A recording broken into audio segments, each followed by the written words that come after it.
If your ears are ringing, listen carefully because this may completely change how you understand tinnitus and why so many treatments never seem to work for you. Most people are told tinnitus is an ear problem, something wrong with the cochlea or hearing loss.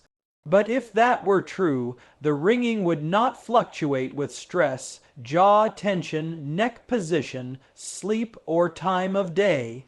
And yet it often does, and that tells us the brain is deeply involved. In many cases, tinnitus is driven by an overactive auditory nervous system, where excitatory signals overpower the brain's natural calming mechanisms, causing the brain to turn up the volume even when there is no sound.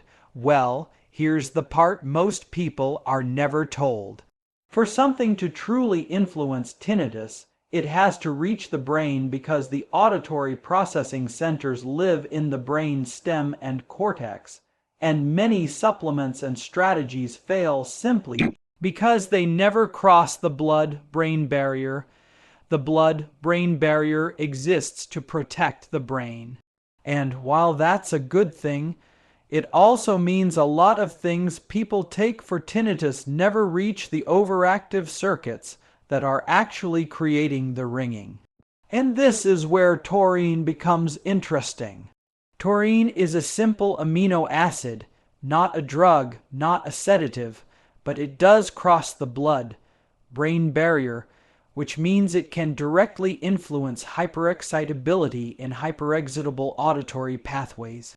And once in the brain, taurine helps stabilize nerve firing, regulating calcium flow, reducing excessive glutamate activity, and supports inhibitory signaling through GABA and glycine, all of which help calm an overactive nervous system.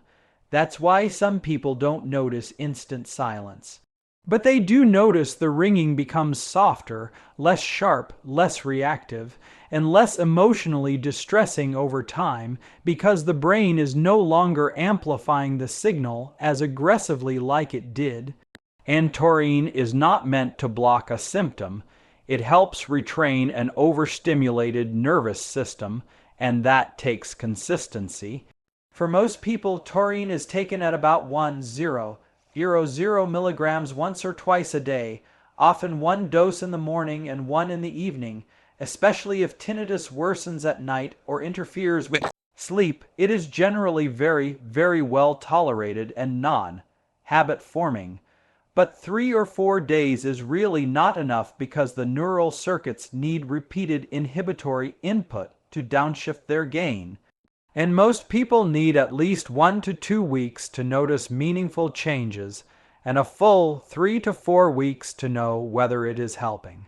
And if your tinnitus changes with stress, jaw clenching, neck movement, or sleep quality, that is a strong sign that the nervous system is involved, and calming the brain becomes just as important as anything you can do for your ears.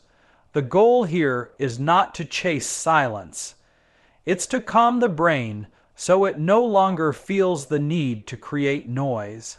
And when that happens, the ringing often loses its grip, and it goes away. So if you've been suffering with those high-pitched ringing, roaring sounds, those hissing sounds, you might just want to try it. I did, and it helped me tremendously. I wish you only good health to you, your loved ones, and families. Please leave your comments below, and most important, make it a great day. I'm Dr. Alan Mandel.